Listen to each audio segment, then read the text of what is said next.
বন্ধুরা, তার কন্যা শেখ হাসিনা তিনি দম্ভ করে বলতেন, মুজিব কন্যা কখনো পালায় না। কিভাবে পালিয়েছেন দেখছেন তো। শেখ মুজিবের জীবদ্দশাতে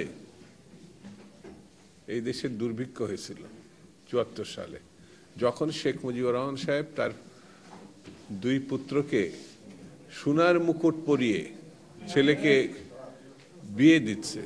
আমার কাছে যেটা মনে হয়েছে, রাজনীতি ছেলে খেলা বিষয় না। তিনি রাজনীতি নিয়ে ছেলে খেলা করেছিলেন। রাজনীতির প্রতিশোধ ভয়ঙ্কর, সেটি তাকে বরণ করতে হয়েছে। বন্ধুরা, তার কন্যা শেখ হাসিনা তিনি দম্ভ করে বলতেন, মুজিব কন্যা কখনো পালায় না। কিভাবে পালিয়েছেন দেখছেন তো। বিশ্বে এরকম নজির নাই।